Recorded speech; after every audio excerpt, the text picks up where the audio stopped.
Hello students, स्वागत है आपका अपनी चल तैयारी जीत में। आज हम देखने वाले हैं राज्य शिक्षा केंद्र मध्य प्रदेश भोपाल वार्षिक परीक्षा सत्र 2023-24।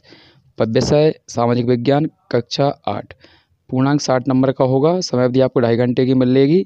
तो आपको इम्पोर्टेंट क्वेश्चन यहाँ पर देख कर जाना है कंप्लीट, ताकि आपके अच्छे अंक आपको प्राप्त हो सकें। तो पहला प्रश्न दिया गया है, रेगुलेटिंग एक्ट कब पारित किया गया था। तो ऑप्शन दिए गए हैं आपके 4। तो इनमें से जो सही आंसर है वो आपका ऑप्शन नंबर दूसरा है।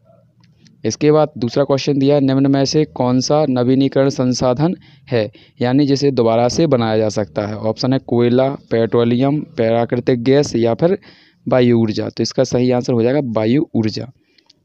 तीसरा प्रश्न है, सुनहरा रेशा किसे कहा जाता है। ऑप्शन है चाय, कॉफ़ी, पटसन या फिर कपास।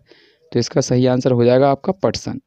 तो आइए यहाँ पर देखिए, तो इनको अच्छे से आपको कंप्लीट करते चलना है। तो आपके ये बेहद ही इंपॉर्टेंट क्वेश्चन होने वाले हैं। आपके 100% आपको यहाँ पर कंप्लीट करना है इनको, ताकि आपके अच्छे नंबर मिल सकें। तो देखिए, पहला प्रश्न है आपका, सबसे उपजाऊ मिट्टी होती है। तो ऑप्शन है आपके आंसर है इसका सही जलोढ़ मिट्टी। इसके बाद है, मौलिक अधिकारों को भारतीय संविधान की कहा जाता है। तो अंतरात्मा। क्या कहा जाता है? अंतरात्मा। सभी प्रश्नों को आपको कम से कम 2 या 3 बार देखना है, ताकि आपको अच्छे से याद हो सके। दूषित प्रदूषित जल से होने वाली बीमारियों के नाम। तो यहाँ पर हो जाएगा हैजा, पेचिस, टाइफाइड या फिर इसको आंत ज्वर भी लिख सकते हैं।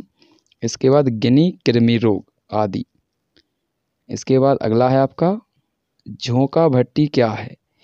तो इसका हो जाएगा आंसर चूना पत्थर जैसे यहाँ पर फ्लैक्सिंग एजेंट की उपस्थिति में उच्च तापमान पर कार्बन की मात्रा कम करने वाली क्रिया द्वारा लोहा अयस्क से पिग आयरन का उत्पादन करती है।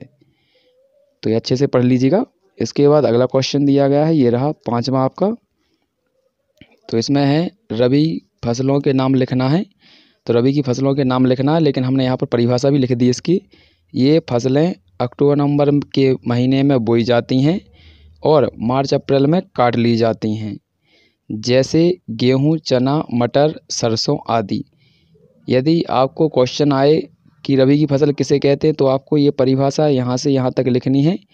और यदि आपसे केवल फसलों के नाम पूछें, तो आपको यहाँ से लिखना है इन फसलों के नाम जो अभी आपकी चल रही हैं। गेहूं, चना, मटर जो इस समय बोई जाती हैं, उन्हीं को हम रबी की फसलें बोलते हैं।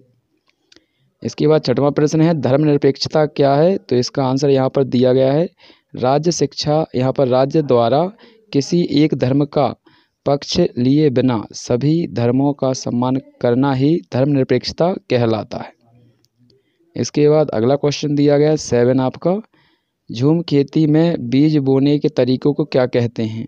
तो इसका सही हो जाएगा आपका ये वाला, छतराना। क्या कहते हैं? छतराना कहा जाता है। यदि ऑप्शन इनमें से कोई भी आएगा तो आप कोई भी ठीक लगा सकते हैं, लेकिन लिखने के लिए आएगा तो आप ये लिखेंगे।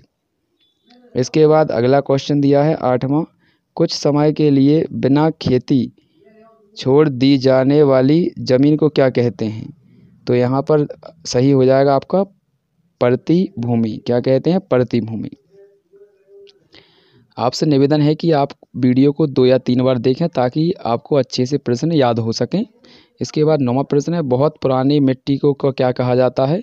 तो इसका हो जाएगा आपका बंजर भूमि या फिर बांगर मिट्टी कहा जाता है। क्या कहा जाता है? बांगर मिट्टी। ठीक है, तो यहाँ ऑप्शन आता है, तो आप इनमें दोनों में से कोई चुनेंगे। लिखने के लिए आएगा तो आप यहाँ पर इसको ही लिखेंगे। इसके बाद अगला है आपका 10वां प्रश्न है, पावर लूम का क्या अर्थ है, या पावर लूम किसे कहते हैं। तो देखिए, पावर लूम क्या होता है, विद्युत ऊर्जा से चलने वाले करघे को पावर लूम कहते हैं।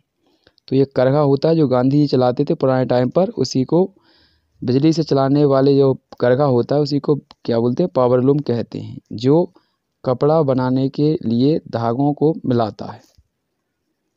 अगला क्वेश्चन है 11वां, ब्रिटिश शासन में प्रथम जनरल गवर्नर कौन थे। यदि ऑप्शन दिए हों तो आपको यहाँ से चुनने के लिए आएगा, वैसे आपको लिखने के लिए है तो नीचे वाला आप लिखेंगे। तो वॉरेन हेस्टिंग, ये इसका आंसर है, वॉरेन हेस्टिंग। ठीक है, तो ये सही आंसर है, ये डेट वगैरह नहीं लिखनी है आपको। अगला क्वेश्चन है, घरेलू हिंसा से क्या आशय है। तो आंसर हो जाएगा जब परिवार का कोई पुरुष औरत के साथ मारपीट करता है, उसे चोट पहुंचाता है या धमकी देता है तो ऐसे घरेलू हिंसा कहते हैं। तो इसे क्या कहते हैं? घरेलू हिंसा कहते हैं। इसे लिखना है इसे, तो इसे घरेलू हिंसा कहते हैं। अगला क्वेश्चन दिया गया है आपका 13वां, जेम्स मिल द्वारा रचित पुस्तक का नाम लिखिए। तो इसका हो जाएगा आ हिस्ट्री ऑफ ब्रिटिश इंडिया। तो इसको एक बार लिखकर आप देख लीजिएगा, वरना गलत हो सकता है ये शब्द। इसके बाद 14वां क्वेश्चन है, महाभारत के रचयिता कौन थे? तो इसका हो जाएगा महर्षि वेदव्यास। अगला है आपका, जनसाधारण को जन सुविधा मुहैया कराने का दायित्व किसका होता है? तो आंसर हो जाएगा सरकार का। 16वां है, मृदा संरक्षण के उपाय, यानी मृदा को क्षरण होने से रोकने के उपाय। तो ये आपके आंसर दिए गए हैं। तो यहाँ पर है वन लगाकर, वन संरक्षण, वृक्षारोपण, बाढ़ नियंत्रण, वन बांधना, सीढ़ीदार खेती बनाना। इसके बाद अगला क्वेश्चन है आपका, तो 17वां क्वेश्चन दिया गया है, मिट्टी के प्रकारों को समझाइए। तो ये दिए हैं काली मिट्टी, लाल मिट्टी, जलोढ़ मिट्टी और रेतीली मिट्टी। इसके बाद 18वां क्वेश्चन दिया है, निर्वाह कृषि के तरीकों को समझाइए और किसी एक का वर्णन कीजिए। तो देखिए, निर्वाह खेती दो प्रकार की होती है आपकी।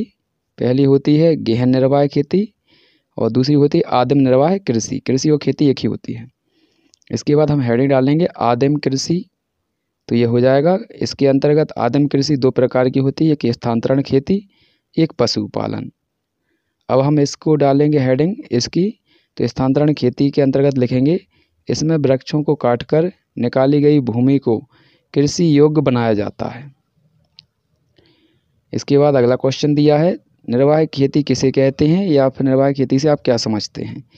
वह कृषि जो एक किसान अपनी आवश्यकताओं की पूर्ति के लिए करता है, ठीक है, निर्वाह खेती कहलाती है। तो ये अच्छे से क्वेश्चन देखना, ये निर्वाह खेती की परिभाषा है, ये निर्वाह खेती के तरीके हैं। तरीके आपके कितने थे? 2 तरीके आदिम वाले के फिर लिखेंगे तो इसके भी 2 होते हैं।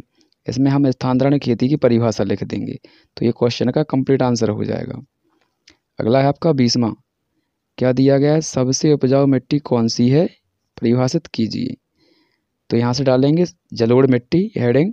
इसके बाद लिखेंगे नदियों द्वारा बहाकर लाई गई नई मिट्टी को जलोढ़ मिट्टी कहते हैं। यह मिट्टी नदियों की तीव्र अपरदान निक्षेपण के कारण होता है। इसमें ह्यूमस की अधिक मात्रा होती है, या ह्यूमस अधिक मात्रा में पाया जाता है। यदि आपके में ये लाइनों में नहीं बनता है तो आप यहाँ से यहाँ तक छोड़ सकते हैं। आप इतना ही लिख सकते हैं, इधर नीचे इतनी लाइन छोड़ दीजिएगा और पूरा लिख दीजिएगा। यदि आपकी लाइनों में नहीं बनता है तब, यदि आपका बनता है तो आपको पूरा लिखना है। आशा करते हैं आपने इसको अच्छे से देखा होगा। इसको अच्छे से आप कंप्लीट कर लीजिए, तो आपके क्वेश्चन अच्छे से आपके जाने वाले हैं। तो मिलते हैं।